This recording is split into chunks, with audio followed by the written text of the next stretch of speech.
There's Puss in Boots over here. He's having fun. He's going to join us at the tour. Oh, he's killing the gecko. Find anywhere you like to stay? Oh, sorry. Look. This is a traditional gun that they carry here.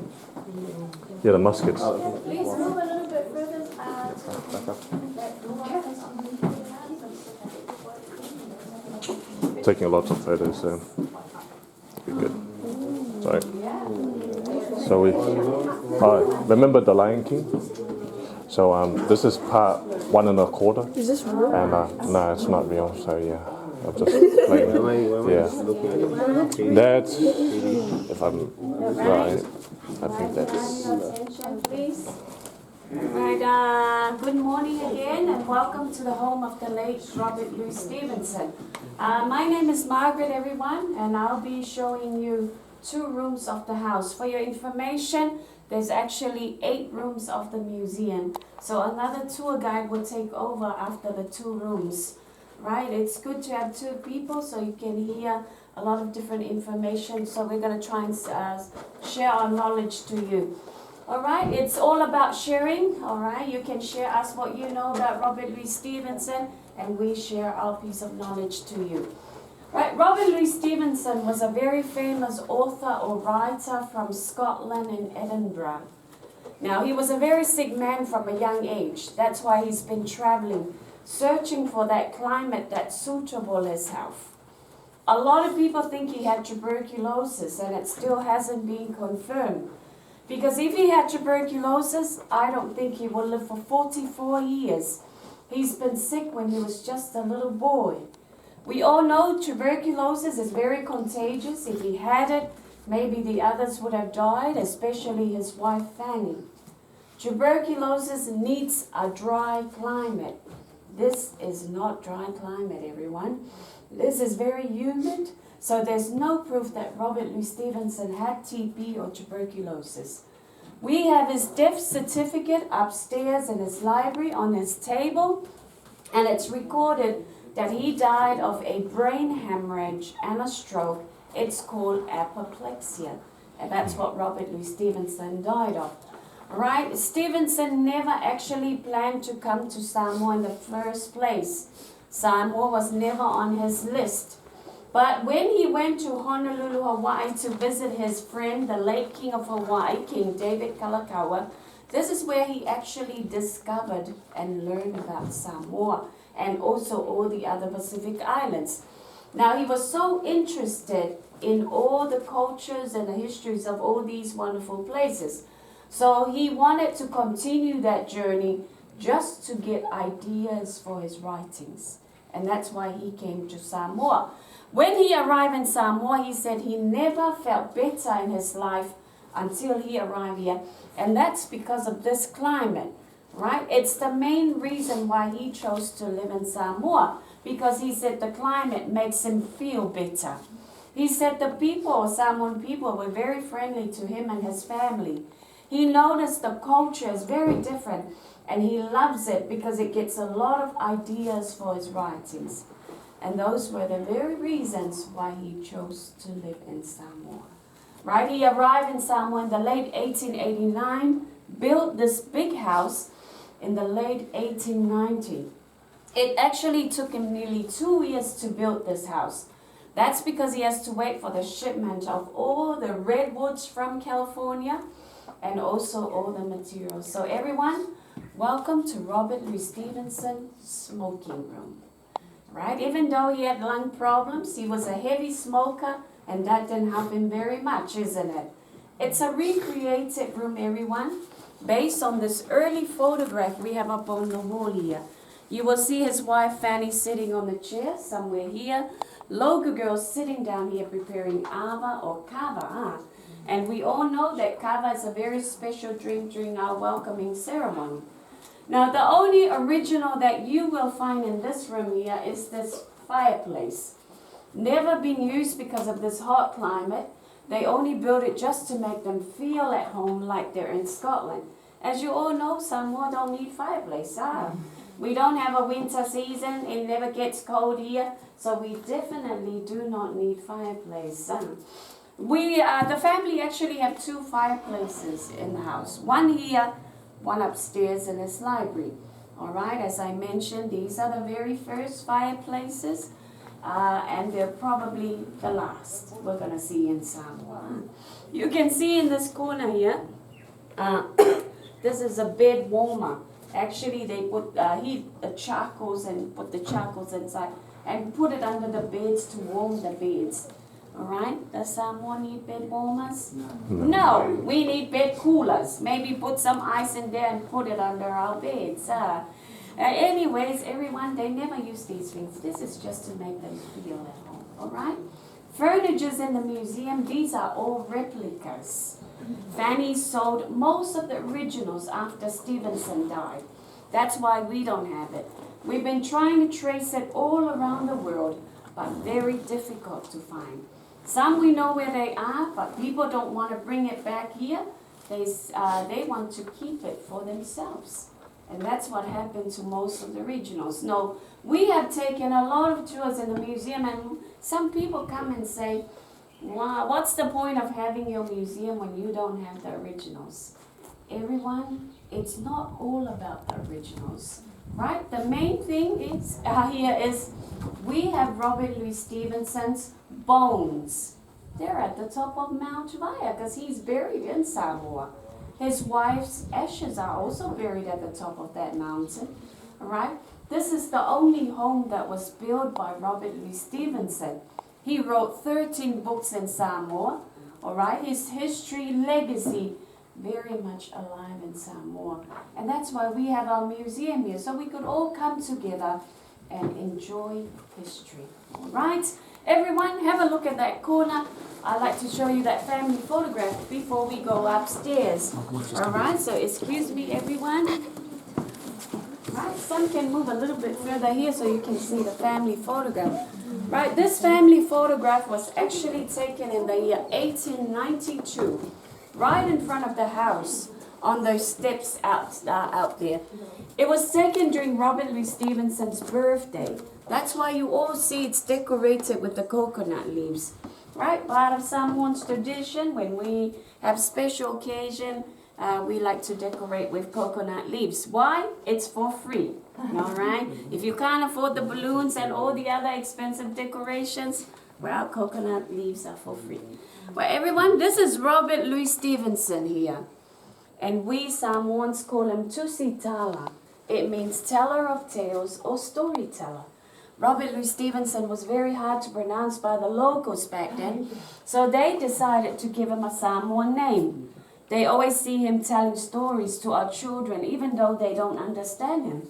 But I think his actions speak louder than his words, and I think that's how they could understand. So Samoan said, let's name him Tusitala, because he's a writer of our stories and also storyteller. Right, this is his wife Fanny, and Fanny, she's American from San Francisco, California, 10 years older than Robert Louis Stevenson. They never had any children of their own. Fanny had 2 children from her previous marriage, and they both came to Samoa. Everyone, so this is Fanny's daughter. Her name is Isabel. Fanny's son, Lloyd. All right, now Isabel, she was married before she came to Samoa. So this is her husband. He's American. His name is Joel Strong. And this is their son named Austin. Robert Louis Stevenson, he came along with his mother. And you can see she looks like Queen Victoria with her hairdress. Well, her name is Margaret Balfour Stevenson. And she was a daughter of a Scots minister, a very wealthy lady in Scotland. This is her maid from Australia. The maid only lived in Samoa for 3 weeks, went back to Australia. She didn't like our climate. She said it's too hot for her. But everyone, look at her dress code. I don't think she'll ever be comfortable in Samoa with the long sleeves and long collars. Oh boy, that must have been very hot. Now people around them are just the locals of Samoans. Those people work for Robert Louis Stevenson's family, and Robert Louis Stevenson treat them as his real family. After Robert Louis Stevenson died, if you're wondering what happened to his family, what happened to his home, it's a long story before it became a museum, but I'm going to try and keep it short. All right, well, when Stevenson died, his wife decided to sell the house, and they all went back to the States, so nobody lived here. The house was actually sold to a very wealthy German trader, also a very famous architect in Germany. Now, his name is Gustav Kunz. He's the one that added the far wing on that side, where you see the open space where you were sitting and waiting for your tour, and also upstairs. That's not part of the original house. Only the center part where we at right now and the far wing on my right is the original house, all right? Now, when Gustav Kunz came and saw the house, he said, the house is unfinished. It's designed like a bird. The center part of the house is the body of the bird. It's got a wing on that side, but missing the other wing here. So he said, I'm a big fan of Treasure Island. I want to make history here. So I'm going to finish it off for Robert Louis Stevenson, which is very nice of him. So he added that wing. That's how the house is complete today. 1900s, we were colonized by the Germans. Governor of Germany lived in here with his family, Dr. William Soth, all right? After Dr. William Soth, Germans lost the war, British took over, New Zealand managed to take over Samoa. High Commissioner of New Zealand also lived in here with his family. Samoa gained independence from who? New Zealand. Germans. Did I hear anybody say Germans? New Zealand, everybody. Gained independence from New Zealand in what year? 1962. 1962. All right, everyone. That's when that's when the head of state of Samoa lived here. His Highness Malietoa Tanumafili II. So Malietoa lived here until it was badly damaged by the two major cyclones we had in 1990 and 1991. What are those two cyclones, children? Very good. Cyclone Val and Cyclone Opha. All right, so the house was left damaged for nearly 2 years. Sadly, our government did not have the funds to restore this place because their first priority were our people, our infrastructure. So their decision was to put it on lease. An American wealthy businessman, his name is Rex Mon, all right, he actually funded your library. If you see the name at your library at your school, it says Tila Whainga Rex Mon Library, all right? I hope you all know that, all right? Okay, well, Rex Mon, a Mormon missionary here in Samoa, he took his mission in Samoa in the late 1950s. I fell in love with our people and our culture. And also, his story is very much like Robert Louis Stevenson's story, all right, when he first discovered Samoa.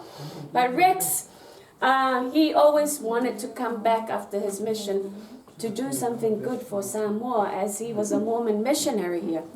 So Rex came back to Samoa, leased 29 acres from the government, funded the whole restoration. That's how it became a museum today. Rex spent nearly $5 million to restore this place. He still spends a lot today because of the maintenance. Money for your admission that you just paid that gift shop, that's for our paid wages, maintaining of all these gardens, or the upkeeping of this museum. That comes from your admission. But Rex does everything for this museum. Rex lives in Phoenix, Arizona. He usually visits us twice a year, on Robert Louis Stevenson's birthday and the day of the opening of this museum. We always look forward to see him when he comes back. You know why? We always get free McDonald's. So free meal combos every twice a year. Now, a lot of people say to us, that's unhealthy. Everyone, we only eat it twice a year, so that's not bad. Rex said it's not bad if you only eat it twice a year, everyone. All right, so everyone, without Rex Mon, I don't think this museum will ever exist today. We wouldn't have a beautiful museum. and we'll never get to meet all of you as well. And we'll never get to enjoy this piece of history. That's the story of our museum. Now we're going to go upstairs, everyone. But as I always take my tour, I always ask questions. See if you were paying attention. That's how we do it here. All right? So you're not gonna raise your hand and answer the question. I'm just gonna point you out. All right? All right. Let's have a little bit of review. All right. All right. My dear friend here, when did Robert Louis Stevenson arrive in Samoa? All right, can somebody tell me the year Stevenson arrived in Samoa? 1889. Very good.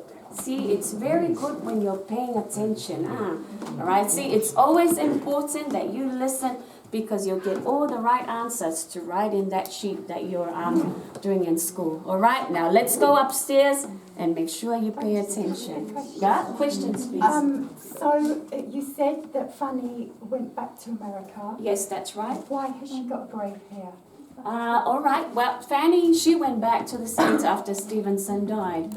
But before she died, her wish is to be buried together with Robert Louis Stevenson. Okay. So her daughter, she came back with her ashes, and she's buried Gotcha. together with them. Okay. All right. A question? Anybody else got a question in here? You're all good?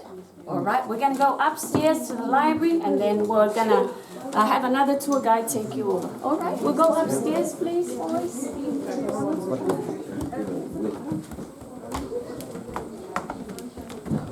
We're going to go straight up. Thank you. I think. Hope you're not going to put that on Facebook. No. We'll go left or Yeah, right. we're just going to go here. I'll show you. Okay. All right, just here, please.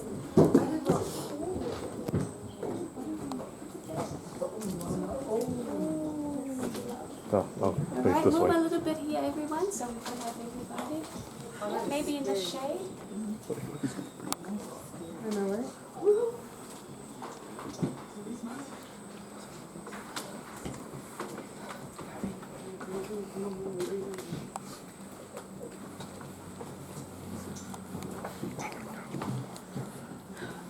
All right, everyone. Welcome to Robert Louis Stevenson's favorite spot. He loves to sit up here just to listen to the sound of the birds, enjoy the breeze and the view from the top here. And especially he loves the mountain, and that's why he's up there, all right? He loves the surrounding. I think he gets a lot of ideas for his writings. Well, the trail between the trees there, that's the trail to go up and see his tomb. I'm sure some of you have already done it a few times, or many times, or once. Some haven't been up there. All right, well, you can do the hike anytime, any day you like to do it. It's a free walk up the mountain. So best time to do it is the late afternoon or early in the morning. That's when it's not very hot. All right, so that's the trail.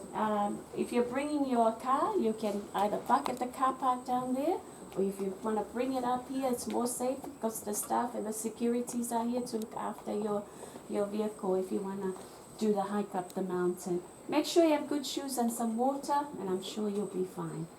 Don't worry about this wing and downstairs. As I mentioned before, downstairs, this is not part of the original house. So this is administration office and our storeroom. Downstairs, the open area, this is all part of museum venue hire.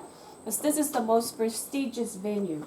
Okay, there's a lot of weddings, birthdays, all these kinds of celebrations are held here, right? So if you do thinking of celebrating your birthday's coming up, but don't forget this prestigious venue. That's your help to, keep this museum going and sustain for all of us, right? The grounds are usually open to weddings, and you've probably seen a lot of photos on Facebook with our venue hire. Even all the VIPs coming to Samoa recently, Jacinda Ardern, the Prime Minister of New Zealand, was here. They had the big welcoming reception on the lawns outside there. So don't forget this venue if you celebrate your birthday or if you're getting married. All right. Right, we're going to go this way, everyone. I'm going to show you the library.